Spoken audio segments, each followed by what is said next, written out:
tarde, pessoal. Sejam bem-vindos todos à nossa 12ª videoconferência, né?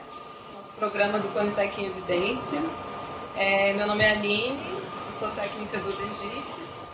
E esse programa, então, ele tem a finalidade de debater sobre temas, sobre avaliação de tecnologias em saúde, disseminar as ações da Conitec, e também ações, estudos, conteúdos produzidos pelos núcleos de avaliação de tecnologias, os parceiros da Conitec.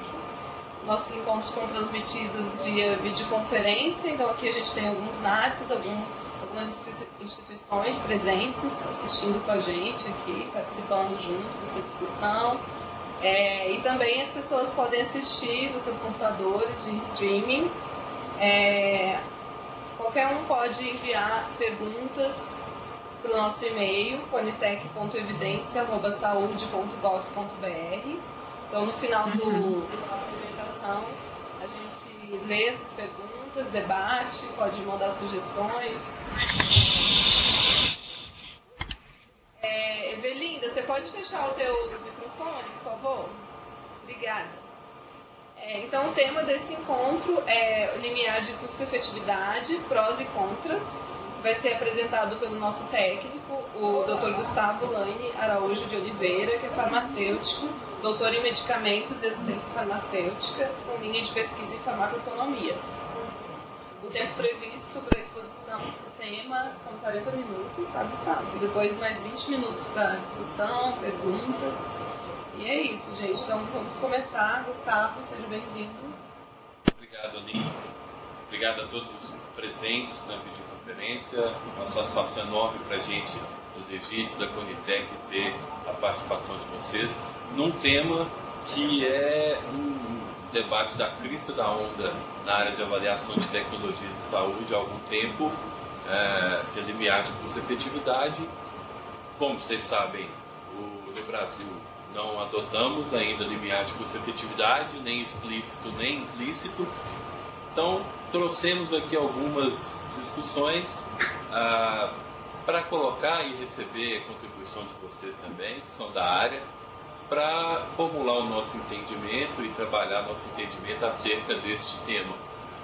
Nós, recentemente, fomos convidados para estar no Senado, uma audiência sobre um projeto de lei que visa determinar o estabelecimento de um limiar de custo-efetividade no Brasil.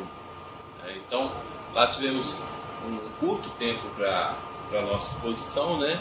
Então, a intenção é que hoje tenhamos um pouco mais de tempo para a exposição e também ter a contribuição dos experts na área. Certo, Aline? Certo. Bom, nossa proposta é discutir prós e contras da adoção de limiar de custo-efetividade no Brasil, certo?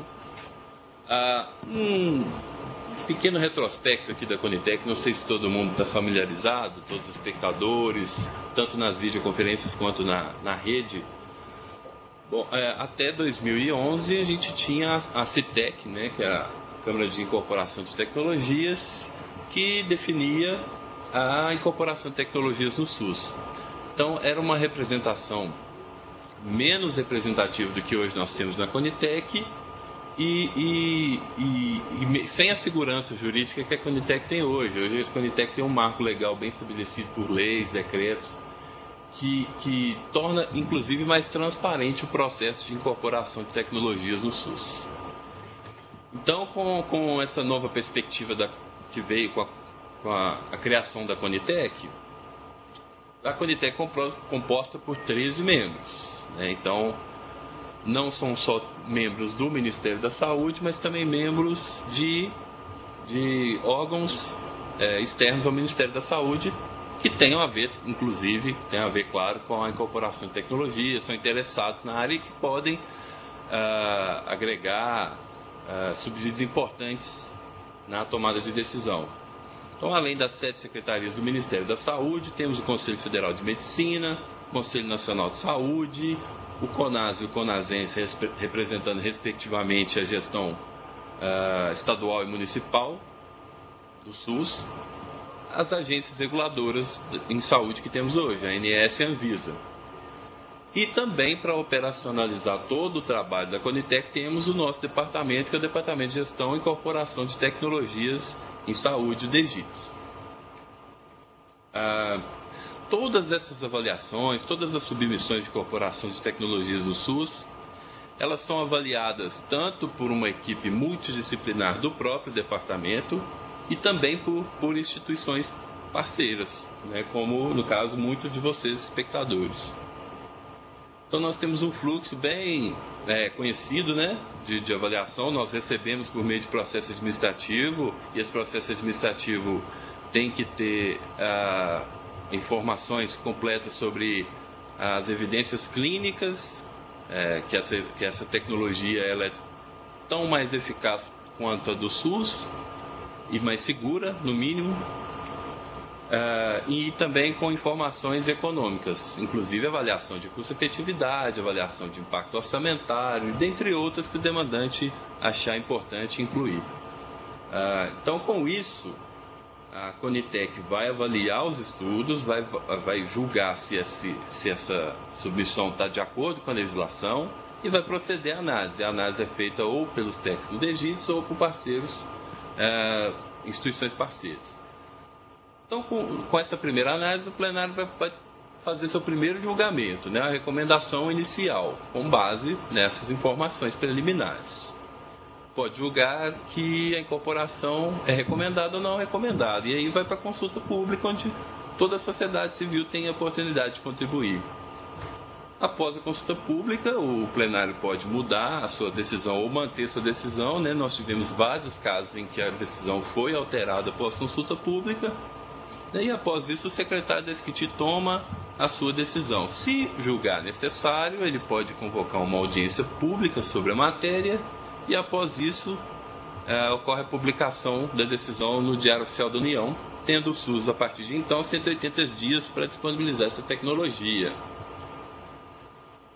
Bom, a tomada de decisão, nesse processo, nesse fluxo todo, ela leva em conta não só a avaliação de custo-efetividade, mas toda uma evidência clínica de segurança, eficácia ou efetividade. A efetividade tem ganhado muito campo hoje na área de avaliação de tecnologias de saúde, muita importância. As variáveis econômicas, com certeza, as avaliação econômica, impacto orçamentário, são importantes para a tomada de decisão, mas também aspectos importantes para o paciente, na perspectiva dos pacientes, que nem sempre, na maioria das vezes, não são passíveis de ser captadas por dados qualitativos, por métricas objetivas. E também questões da logística, questões de implementação, ou seja, a organização do SUS. Qual vai ser o impacto logístico dentro do SUS, de acordo com a potencial incorporação da tecnologia pleiteada. Então vejam que a ATS ela tem várias dimensões para a tomada de decisão, e a econômica é uma delas. E a avaliação econômica é uma das avaliações na perspectiva econômica da tomada de decisão. Muito importante, mas é apenas uma delas. Isso aqui é para demonstrar que, apesar de a Conitec não adotar limiar de custo-efetividade, a gente tem uma proporção de incorporação elevada, uma incorporação que é comparável a agências internacionais de avaliação de tecnologia em saúde, né?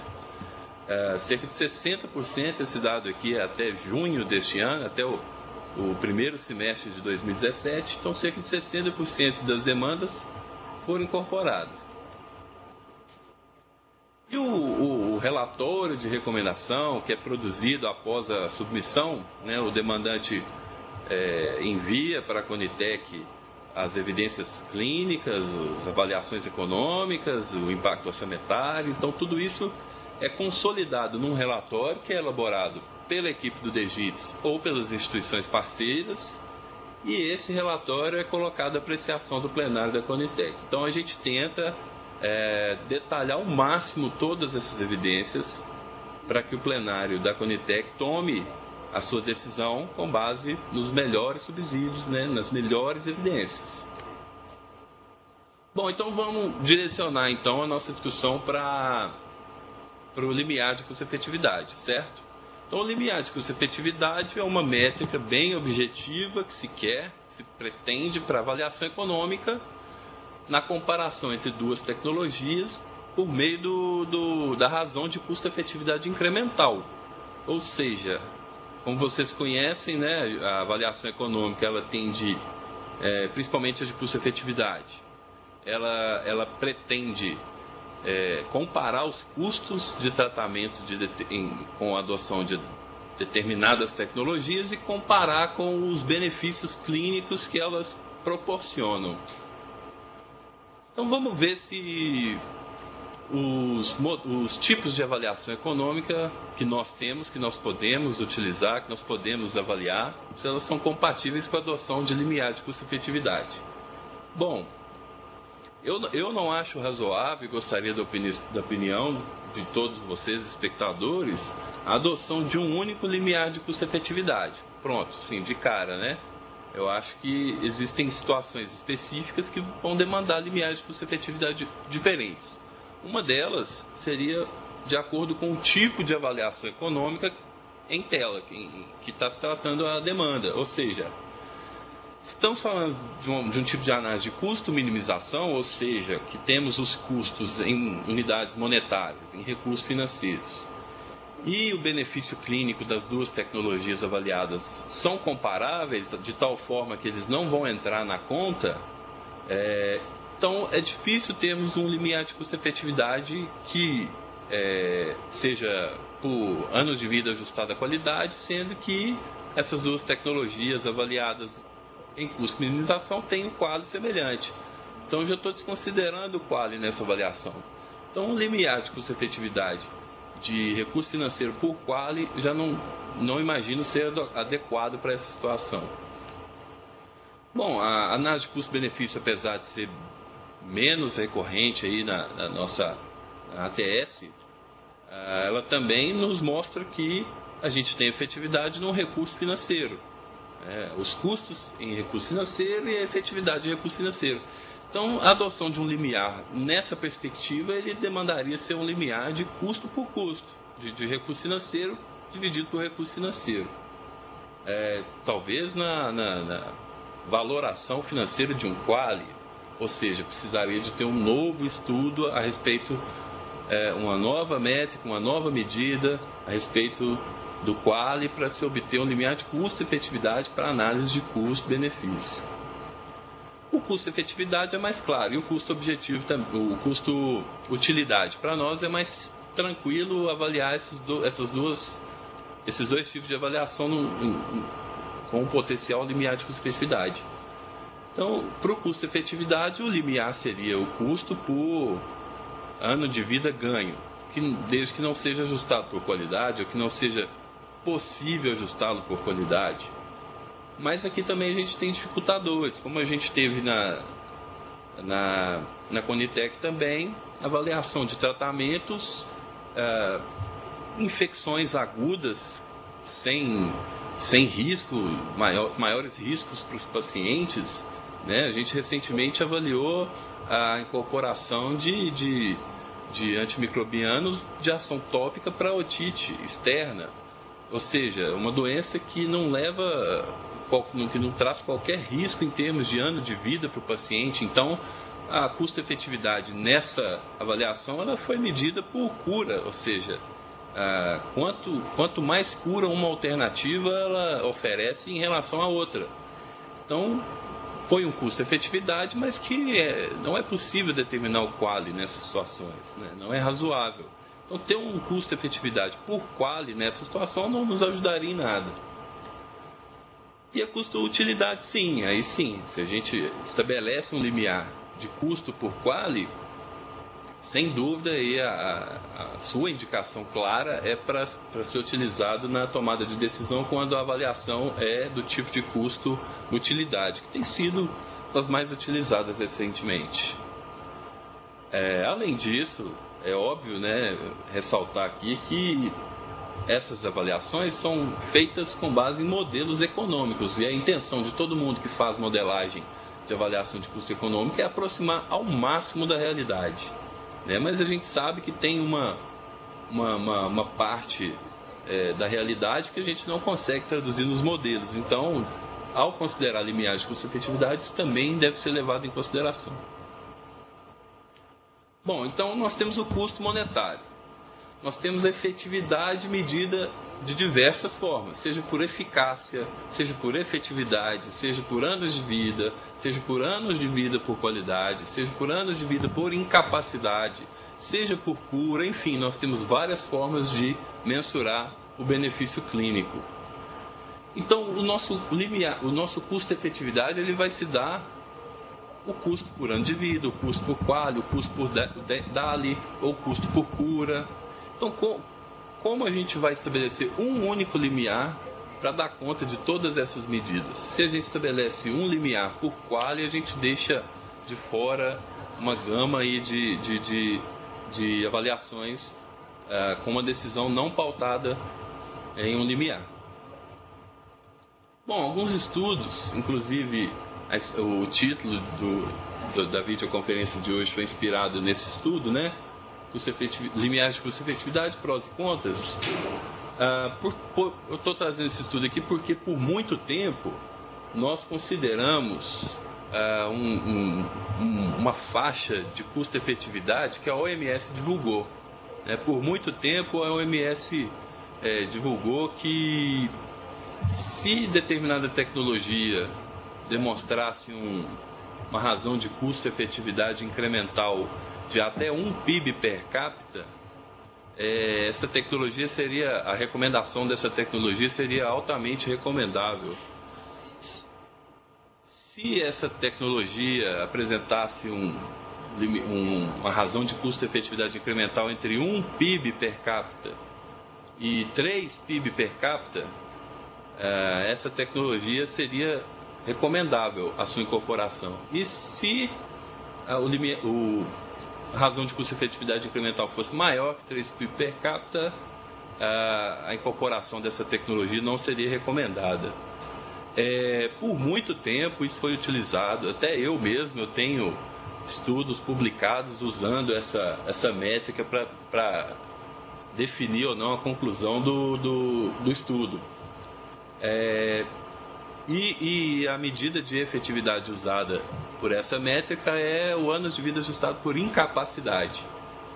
E o que a gente observou é que muitos estudos utilizaram essa métrica como proxy, como aproximação para a efetividade medida por anos de vida ajustado por qualidade. Utilizaram isso como limiar. Quem nunca ouviu falar no limiar de 3 PIB per capita, não é isso? Então, esse estudo recente também da OMS, os autores concluíram que não há consenso sobre o uso de limiar de custo-efetividade. Hoje ainda é um debate vivo na área de OTS, mas que não se deve considerar apenas o limiar de custo-efetividade na tomada de decisão. Se houver o estabelecimento de um limiar de custo-efetividade, mesmo que uma tecnologia fique abaixo desse limiar, há uma série de outros pontos, outros critérios a serem considerados na decisão. E que, além do custo-efetividade, a decisão deve considerar a capacidade de fornecimento dessa tecnologia, o impacto orçamentário, a equidade, a viabilidade e critérios locais que sejam importantes naquele momento. E nesse estudo, os autores são taxativos ao informar que não se deve utilizar o 3 PIB per capita como limiar de custo-efetividade. Eles não recomendam a utilização disso. Ou seja, em 2016, a própria OMS informa que isso não deve ser feito. Essa faixa de até 3 PIB per capita não deve ser utilizada como limiar de custo-efetividade.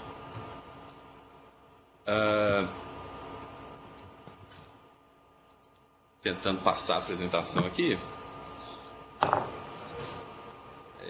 Voltou aqui para inicial. Só um instante, viu, pessoal? Só ajustando aqui a apresentação.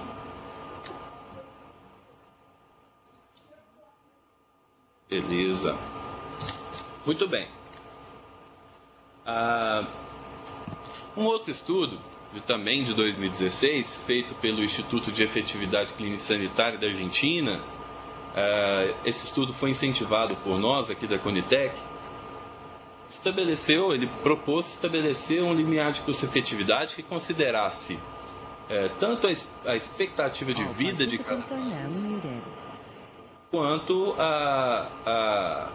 o gasto em saúde per capita de cada país. Então, essa estimativa foi feita para 194 países e o resultado de uma proposta de limiar de custo-efetividade baseada nesses dois pontos e no quali, para o Brasil, ela girou em 0,79 a 0,89 PIB per capita por quali em situações de restrição orçamentária. Deixa eu tentar apontar aqui na apresentação. Acho que eu consigo. Deixa eu ver. Aqui, ó.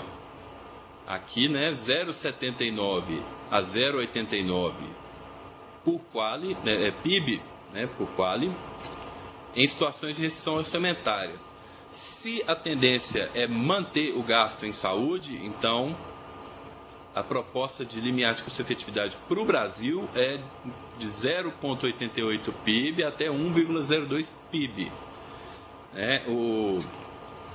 A nossa estimativa de PIB per capita de 2016 chegou perto de R$ 30.500. Então, na melhor das hipóteses aqui, na manutenção da tendência de gasto, o limiar de custo-efetividade sugerido para o Brasil, considerando a sua expectativa de vida e o seu gasto em saúde per capita, ele é no máximo 1 PIB per capita.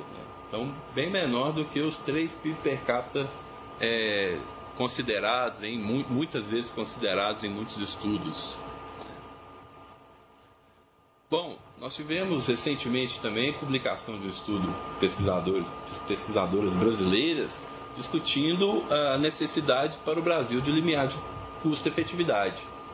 E as autoras, entre várias ponderações, elas colocaram que o limiar está atrelado aos seus gastos em saúde. De toda forma, o estabelecimento de limiar ele deve estar atrelado aos gastos em saúde. E os gastos em saúde, eles oscilam, né? Eles oscilam de ano a ano, de acordo com o planejamento, de acordo com a lei orçamentária, a alocação de recursos, tanto em nível federal, como estadual, como municipal, há uma oscilação. Então, essa oscilação no orçamento da saúde, ela poderia promover uma oscilação também no estabelecimento de limiares, ano a ano, né? Contudo, o aumento no gasto em saúde não necessariamente expressa aumento na disposição a pagar por novas tecnologias. Ou seja, se eu tenho um aumento de 5% no meu orçamento na área da saúde de um ano para o ano anterior, não necessariamente eu quero dizer que a minha disposição a investir em novas tecnologias é desses 5%. Esse 5% pode incluir incremento em infraestrutura, contratação ou qualificação de recursos humanos, e a gente sabe que isso é fato, que também é uma necessidade do nosso sistema de saúde. Então, há de se discutir melhor a forma de estabelecer um limiar de custo-efetividade, caso seja o entendimento que seja necessário estabelecer um para o Brasil. Então, eu trabalhei aqui, para finalizar, acho que melhor do que eu gastar meus 40 minutos é a gente aproveitar o tempo aqui para discutir com todos que estão colaborando na nossa vídeo de hoje. Estabeleceu uma hipótese, então, já que o estudo do IEX propôs o limiar de custo-efetividade de 1 PIB per capita, no máximo, na melhor das hipóteses, 1 PIB per capita para o Brasil. Então, isso representa hoje para a gente R$ 30.407. Vamos no exemplo 1. São todos valores hipotéticos, tá, pessoal? Eu não tirei isso de lugar nenhum, eu inventei isso faz o quê? 1h30, eu acho. Então, digamos que a tecnologia seja no valor aí próximo de 315 mil, o tratamento com essa tecnologia ao longo da coorte hipotética. sendo que a alternativa disponível no SUS hoje, ela gira em torno de R$300 mil o tratamento com essa tecnologia, sendo que a tecnologia a ser incorporada, ela dá um quali, 1 ano de vida ajustada à qualidade, e a tecnologia do SUS atual, ela dá meio quali, né? Não é raro esse tipo de situação em algumas doenças, né? Pouca expectativa de vida, né? E um incremento pequeno em relação à expectativa de quali desses pacientes. Inclusive, determinados tratamentos oncológicos, a expectativa, a efetividade incremental, ela costuma ser até menor, dependendo da situação. Então, nesse exemplo, nós temos que a diferença de custo aí gira em torno de R$15 mil e a diferença de efetividade em meio quali. Então, nessas circunstâncias, a gente atinge o nosso limiar de custo-efetividade. Então, eu não quero dar uma resposta, né? Eu quero só fazer pensar se é viável ou não a incorporação desse tratamento com esse limiar de custo-efetividade. O tratamento atingiu o limiar de custo-efetividade nesse exemplo 1, certo? Então, nós temos aí a comparação de custos, um aumento de 5% de uma em relação à outra. E em termos de efetividade, a gente tem um aumento de 100%. Né? Essa técnica aí é muito usada por estudos patrocinados por laboratórios, né? De uma forma de se aumentar aí o seu resultado. Não, aumentamos em 100% a expectativa de vida dos pacientes. Né? Aumentou de 6 meses para 1 ano. Muito pouco. Mas vamos ver o exemplo 2. No exemplo 2, a gente tem um tratamento barato. Um tratamento no SUS hoje de cerca de R$7 mil, mas tem uma nova tecnologia aí que fornece um ganho na expectativa de vida aí, da mesma forma, né? Vai sair de meio quali para 1 quali, sendo que esse tratamento vai custar cerca de R$22 mil. Então a gente chega nos mesmos valores, né? Os 15 mil dividido por meio quali atinge o nosso suposto limiar de custo-efetividade, correto? Então, nessas duas situações, se tivesse o limiar de 1 PIB per capita, a tecnologia seria incorporada, certo? Então, aqui nós variamos só o valor financeiro. Vamos variar um pouco aqui o quali. Né? Ou seja, aqui no segundo exemplo ainda, tem um incremento aí de 215% no custo e aumenta aí o mesmo aumento de efetividade. Então, num outro exemplo 3, vamos comparar um tratamento que no SUS hoje dá 10 quali com um tratamento alternativo que se pretende incorporar, que ele vai dar 10,5 quali. Ou seja, o aumento é muito pouco, né? O aumento em qualis é muito pouco, é clinicamente muito pouco para a gente.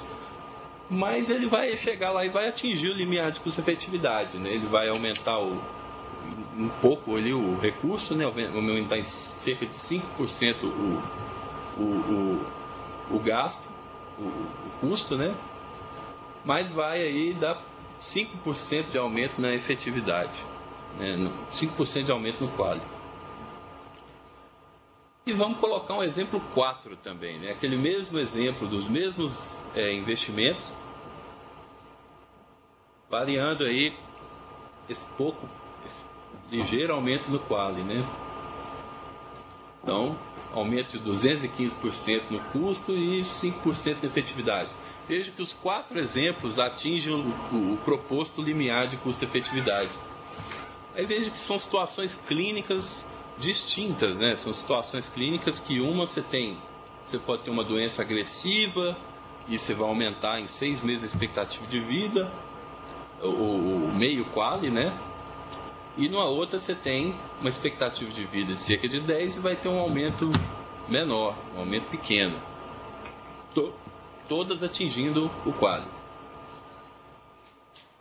E aí, há de se pensar também no impacto orçamentário, né? O impacto orçamentário também é uma informação importante para a tomada de decisão. Então, pensando no impacto orçamentário, a apresentação travou de novo, mas eu estou tentando voltar aqui. eu fiz algumas simulações aqui de impacto orçamentário, considerando o mesmo incremento aí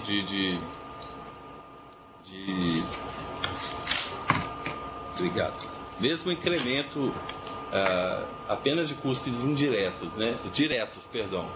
Ou seja, o incremento de tratamento ali é de cerca de 15 mil reais. Né? Vou usar o mesmo valor, só é um valor hipotético, sem ligação alguma com os estudos de custo-efetividade.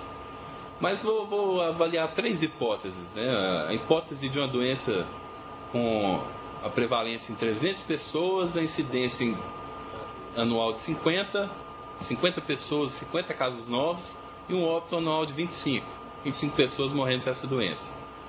Uma segunda hipótese, segundo cenário, né, uma doença de prevalência de 10 mil pessoas, com a incidência de 500 casos novos por ano e o óbito de 50 por ano. E uma terceira situação, uma doença com a prevalência de 200 mil pessoas, sendo que a incidência é 1.000 casos novos por ano e 900 óbitos por ano. Então vejam que com a mesma incidência, a mesma diferença de custos, né, todas as tecnologias atingindo o limiar de custo-efetividade, nós temos impactos orçamentários muito diferentes. Isso é para demonstrar que não basta atingir o limiar de custo-efetividade. Né? A gente tem que pensar na sustentabilidade do sistema de saúde. Né? Não basta a tecnologia ser custo-efetiva. Haja vista recentes registros de medicamentos que vão chegar aí, vão bater na nossa porta ao custo de 3 milhões ao ano por paciente o tratamento. Eu sinceramente, eu considero que um tratamento que custa por paciente 3 milhões de reais, ele simplesmente não existe. Ele não é passível de ser disponibilizado. A gente tinha que voltar para o laboratório na melhor das hipóteses, voltar para o laboratório e desenvolver formas menos custosas para disponibilizar essas tecnologias para a população. A gente sabe que isso, na verdade, é uma estratégia de ajuste do preço dessas tecnologias frente às vezes, por ser uma doença rara e ser uma forma de maximizar os seus ganhos, né? com o argumento de que é somente com esse preço vai se poder recuperar o investimento em pesquisa e desenvolvimento e no processo fabril da tecnologia. Mas em outros casos também a gente sempre imagina que são preços muito exorbitantes que têm dificultado o sistema de saúde ao redor do mundo. Né? Então, para além dessas simulações, qual que é o cenário que a gente imagina com a adoção de custo do limiar de custo-efetividade? Se a gente tem tecnologias muito mais caras do que um limiar de custo-efetividade, né, no modelo econômico, a variável lá preço, ele vai tentar ajustar esse preço para chegar, o modelo econômico dele chegar a atingir o limiar de custo-efetividade. Bom, se uma tecnologia é muito mais cara do que o limiar, dificilmente o laboratório vai abrir mão disso para fornecer ao limiar de custo-efetividade. Então, talvez nessas situações, como o caso de doenças raras, né, talvez nessas situações o estabelecimento de limiar de custo-efetividade não seria importante? Poderia ser importante, talvez seja importante. Agora, se a gente tem tecnologias que sejam mais caras, mas não muito mais caras do que o limiar de custo-efetividade, né, aí é uma situação que talvez os laboratórios consigam negociar ou ceder de forma a tentar encaixar no limiar de custo-efetividade e disponibilizar essa tecnologia para o sistema de saúde. Agora, imagine a situação de que a tecnologia, no fundo, ela é mais barata que o limiar de custo-efetividade. Então vai ser muito tranquilo o laboratório ajustar o seu modelo, ajustar a variável de preço desse medicamento, de forma que o modelo chegue ao máximo, ao mais próximo possível do limiar de custo-efetividade. Aí os sistemas de saúde pagarão mais caro por uma tecnologia que no fundo é mais barata. E tecnologias muito mais baratas que isso nem se diga, aí a gente nem vai nem vai entrar no mérito, né? A única coisa que vai fazer com que essas tecnologias sejam muito abaixo dos limiares de custo-efetividade vai ser a concorrência, né? Ter vários laboratórios produzindo o mesmo medicamento, só a concorrência vai fazer com que eles sejam, com que os tratamentos dele, o custo-efetividade dele seja muito inferior ao limiar de custo-efetividade. Então, quais seriam alternativas para o limiar de custo-efetividade, né? A gente acredita que é importante na tomada de decisão explicitar os critérios que foram sensíveis para a tomada dessa decisão, né? Ou seja, é importante que, no nosso caso a Conitec, tome decisões e que no seu relatório final tenha bem delimitado. Nós recomendamos a incorporação porque essa tecnologia é mais eficaz e tem um preço inferior, ou se ela tem um custo maior, mas ela vai beneficiar muito mais pacientes. O custo logístico dela, que é uma coisa que dificilmente entra nos modelos econômicos, é menor, né? Questões logísticas dificilmente entram nessas avaliações. A ATS tem muito a caminhar. Por exemplo, medicamentos que não vão necessitar de um armazenamento em câmara fria comparado a medicamentos que vão necessitar, ou comodidades posológicas, se ajustar um comprimido em relação a 2, quanto isso significa para os pacientes.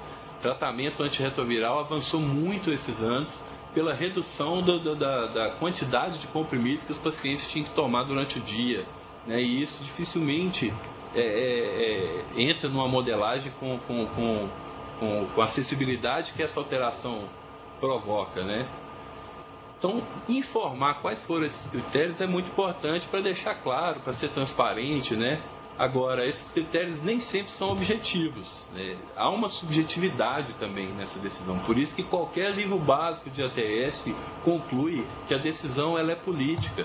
Então, a ATS, todo o campo, todo o conjunto, as ferramentas, os métodos que nós temos na ATS, elas fornecem subsídios importantes para a tomada de decisão. E a gente quer que cada vez mais essas decisões sejam pautadas nas melhores evidências, que os critérios objetivos, a gente vai fazer o máximo para que os critérios objetivos guiem para a melhor decisão, mas é impossível a gente eliminar uma parcela de subjetividade dessa decisão, que é política às vezes, e que é importante, que às vezes é muito mais importante para o paciente a parte subjetiva do que a parte objetiva, né? Isso eu estou falando para além de critérios politiqueiros ou eleitoreiros, que a gente sabe que existem, mas isso a gente tenta afastar ao máximo. Isso a ATS tenta afastar, mesmo com critérios objetivos, mesmo com critérios subjetivos. É isso que a gente tenta afastar. É tornar as decisões, as melhores decisões para os nossos sistemas de saúde, para os pacientes com uma visão de sistema de saúde universal, né? Então esses critérios aí a gente tem também, é claro que a gente tem outras vertentes em ATS que trabalham com esses critérios, né, para tomada de decisão. A gente tem muito trabalho tentando estabelecer os critérios com um grau de objetividade enorme, que da mesma forma vão desconsiderar critérios subjetivos. Então também é outro tema que a gente poderia discutir, né, os multicritérios para tomada de decisão, mas isso fica aí para uma próxima oportunidade, talvez até para um interlocutor também com grande domínio nesse tema de decisão baseada em multicritérios. Ok, pessoal? Inicialmente, para estimular o debate, as considerações são essas. Então vamos dialogando aqui que a gente vai construindo muito interessante. Obrigado.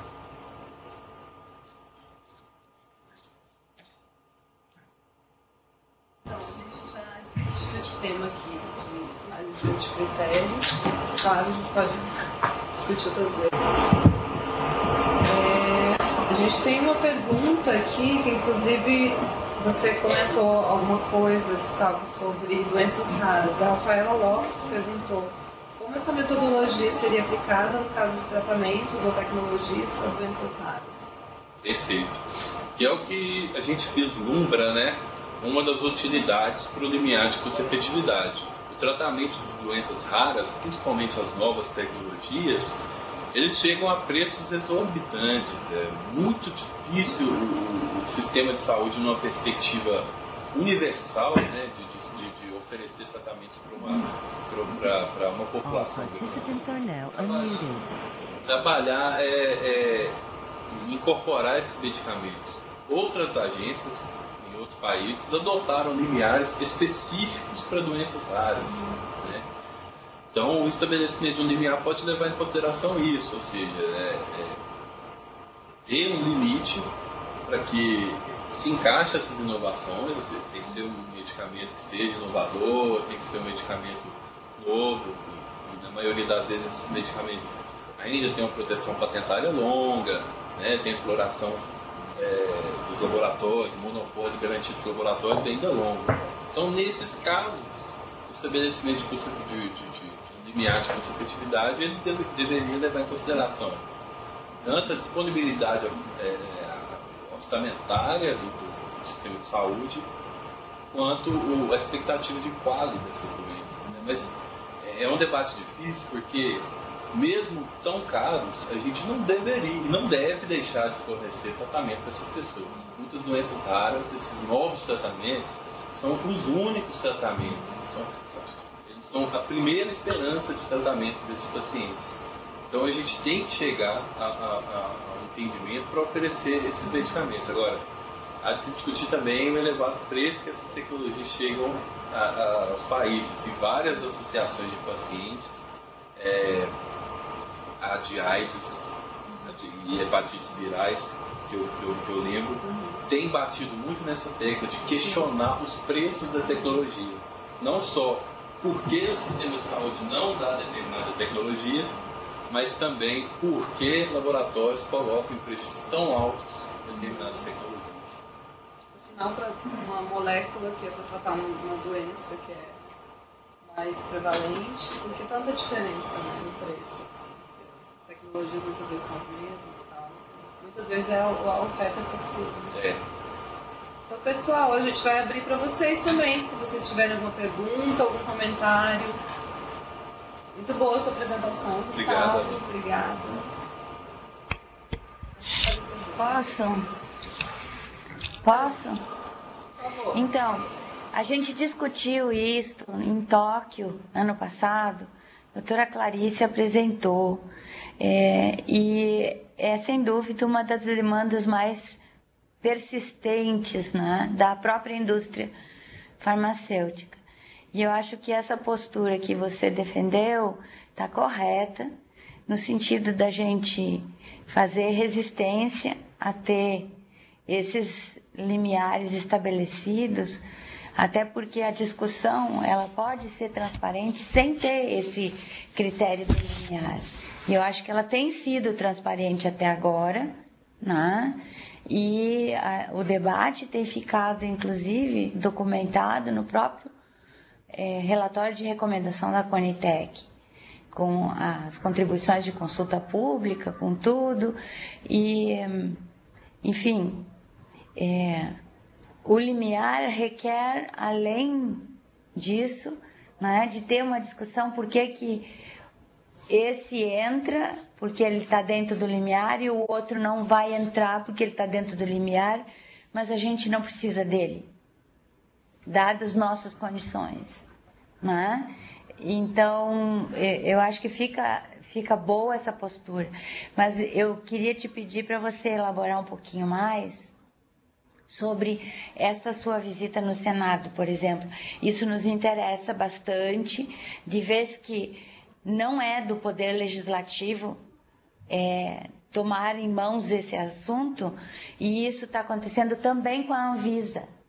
Eles tomaram em mãos umas coisas que não têm nada que ver com o legislativo, né? E eu gostaria que você explicasse para nós o que aconteceu lá. Perfeito, doutora Evelinda, muito obrigado pelas suas considerações. É muito importante para a gente saber que o nosso entendimento está indo no mesmo sentido, né? A nossa experiência no Senado, doutora Evelinda, demais espectadores, foi importante. Nós já recebemos as a proposta de lei do Senado desde a sua criação e recebemos convites para participar das audiências ou para responder, para contribuir por meio de notas técnicas sobre o conteúdo. E o projeto de lei ele é muito simples. Ele insere 2 parágrafos na Lei 8080 dentro daquilo que a Lei 12.401 já alterou, né? Ela insere 2 pontos, sendo um deles sobre o limiar de custo-efetividade, que a Conitec estabeleça o limiar de custo-efetividade. Então esse é o texto, basicamente. Ele não pretende definir o limiar de custo-efetividade, mas determinar que a Conitec, o Ministério da Saúde, estabeleça um limiar de custo-efetividade. Bom, e lá nós fizemos basicamente a mesma apresentação, com exceção aí das hipóteses, né, que eu fiz alguns exercícios aí agora há pouco, né? E o senador autor da proposta colocou que não seria, que queria respeitar a prerrogativa do Ministério da Saúde em elaborar e ter esse limiar e calcular qual seria o limiar, que não queria ultrapassar essa competência do Poder Executivo, mas que ele achava importante determinar na legislação que estabelecesse o limiar de custo-efetividade. E lá tivemos, né, a posição de uma sociedade médica em favor, e argumentando em favor do limiar de custo-efetividade, né, e de professores também, né, e argumentando em quais casos o limiar de custo-efetividade seria interessante. Então, como encaminhamento, ficou de nós novamente subsidiarmos o Senado, subsidiarmos o projeto de lei, apesar de anteriormente nós já nos manifestamos contrários ao projeto de lei. Nós formalmente encaminhamos um documento para o Senado, para o senador autor do projeto, nos posicionando contrário, né, pela supressão total da proposta. Então, nesse pé que está, doutora Evelinda, a gente vai novamente formalizar nossa posição contrária ao projeto, né? A nossa expectativa é de que o projeto seja sobrestado ou encerrado sem tramitação, né? Sem tramitação para as próximas votações. Ela está na Comissão de Assuntos Sociais do Senado e o próximo passo, se aprovado, é plenário. Recebeu uma outra pergunta aqui por e-mail do Igor, que é mestrando em Gestão e Políticas Públicas pela FGV de São Paulo. Ele falou que a determinação de limiar de custo-efetividade seria um importante critério para a incorporação de um medicamento no sistema, mas seria capaz de ter efeito direto sobre a judicialização de medicamentos se fosse instituído por norma, decreto ou lei ordinária. Qual seria, porém, a melhor forma de implementá-lo no país, garantindo equidade no acesso ao medicamento? Bom, hoje, com o nosso entendimento, nosso entendimento é de que não deveria haver o limiar de custo-efetividade, que as decisões devessem ser tomadas com base em critérios objetivos e subjetivos e que esses critérios sejam explícitos no relatório de comitê de recomendação. A preocupação dele é interessante, porque se você estabelece um limiar de custo-efetividade por meio de normas infralegais, você também abre a possibilidade de judicializar o limiar, de contestar judicialmente o limiar, mesmo após uma decisão da Conitec baseada em limiar. Eu sinceramente, eu somente vislumbro um limiar de custo-efetividade nessas situações que nós debatemos, uma doença muito rara, que acomete uma quantidade muito pequena de pessoas, cujo tratamento é inovador, de fato, ou seja, é o primeiro tratamento para aquela condição clínica, que os pacientes não têm qualquer alternativa terapêutica, seja medicamentosa ou não, e aí o estabelecimento de um limiar seria uma forma de trabalhar melhor o preço dessa tecnologia para o oferecimento dentro de um sistema de saúde. Agora, mesmo nessas circunstâncias, eu acho que tem decisões que elas são uma doença rara, pouco tipo assim, se o impacto orçamentário não é importante, não é tão grande, se há uma decisão de se combater essa determinada doença, então essa decisão ela deveria ser colegiada, no meu caso da Conitec, os atores envolvidos nesse processo discutiriam, né, a priorização do tratamento dessa doença e, enfim, acho que essa é a melhor forma. O estabelecimento do limiar de custo-efetividade, eu acredito, ele não nos traria um benefício para a população, para o sistema de saúde, ele não seria benefício. Ele seria benefício para os demandantes, principalmente para aqueles que têm interesses econômicos com a incorporação de tecnologias que poderiam ajustar seus modelos de forma a atender esses limiares. Mais algum comentário, gente? Mais alguma pergunta? Chegou mais uma pergunta aqui pelo e-mail. Tereza, eu gostaria de compartilhar uma pergunta para a discussão da Conitec Evidência sobre limiares. Por um lado, há diversas desvantagens e limitações do limiar.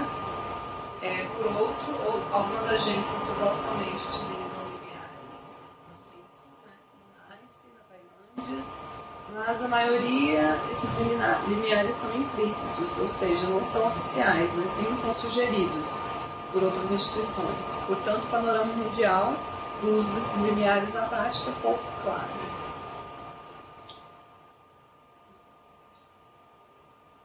Gostaria de saber o que pensa de outras estratégias de limiar, como sendo o limiar de eficiência usado na Alemanha. Bom, hoje no Brasil estamos começando a pensar uma outra estratégia, né? O Ministério da Saúde está tentando viabilizar o fornecimento de tratamento pela estratégia de pagamento de acordo com o benefício clínico, ou seja, seria uma espécie de contrato de risco no qual o laboratório forneceria o tratamento e ele somente receberia de acordo com o benefício clínico alcançado, né? Então é uma das estratégias talvez para ultrapassar a questão do limiar de efetividade que o próprio Ministério da Saúde está trabalhando para identificar a melhor forma de se fazer. Eu me lembro que isso foi anunciado recentemente na ampliação do tratamento para hepatite C, né? Então o Ministério da Saúde aqui no Brasil ele vai tentar, com essa ampliação do tratamento para hepatite C, pagar os laboratórios de acordo com a eficácia, a efetividade nesse caso. Então eu acredito que para ultrapassar o limiar a gente deveria investir no monitoramento dessas tecnologias, que é uma questão que a Conitec tem tentado trabalhar e tem tentado implementar projetos de tecnologia incorporada. Você avalia essa tecnologia, se essa tecnologia não demonstrar os benefícios que o demandante alegou que elas teriam, vai ser excluída ou restrita, enfim. Então eu imagino que essas sejam alternativas. Isso é bem interessante, esse contrato de risco. Gente, mais alguma pergunta, algum comentário? Eu gostaria, sim, justamente sobre isso que você colocou agora há pouco, a parte de risk sharing, a pergunta é: você já viu alguma tecnologia entrar e depois sair? Bom, a gente tentou retirar uma beta-interferona, processo muito difícil, e até então ela não foi retirada, né? Enfim, tem mais capítulos dessa discussão da exclusão. A gente, em parceria aí com o pessoal que está assistindo da farmácia da UFMG, né, nós elaboramos uma diretriz de avaliação de desempenho de tecnologias, na qual estão presentes níveis de restrição e até mesmo exclusão. Agora, doutora Evelinda, é o processo mais difícil da gestão de tecnologia e sistema de saúde. Retirar uma tecnologia é muito difícil. Então, eu acho que eu compartilho do sentimento que está junto com essa pergunta, doutora Evelinda, que é ser criterioso e muito criterioso para incluir uma tecnologia. É nesse sentido que a ATS tem que trabalhar. A gente tem que endurecer, enrijecer esses critérios. A tecnologia tem que ser de fato importante, tem que de fato trazer um benefício clínico relevante, né? Ele não tem que ser só estatisticamente significante, ela tem que ser clinicamente significante. E por preços que seja possível oferecer essa tecnologia para todas as pessoas que dela vão se beneficiar, né? Em muitas situações hoje, as tecnologias custam um preço que, infelizmente, não tem condição de fornecer para todo mundo que vai precisar dela, ou então, em casos extremos, e é o que as demandas judiciais proporcionam, né, uma alocação de um recurso que vai descobrir uma determinada população também de tratamento. Você está dando uma tecnologia para uma e tirando de outra. De vários. Vários. De vários. Então, e aí talvez fica a colocação de como essas modificações do projeto na Lei 8080 poderiam fragilizar a própria inserção, não é, da Lei 12.401, visto que foi colocado um processo bem explícito que você repassou aí no começo, né? E isso está explicitado na lei. Então, assim, mexer no que está funcionando é difícil. Fazer esses acordos paralelos sem ter nenhuma garantia que nós vamos conseguir fazer a avaliação de desempenho, e eu estou assistindo a dificuldade. Nós temos uma colega de Botucatu que está tentando fazer a aplicação da diretriz de avaliação de desempenho no Palivizumab. São milhões e milhões.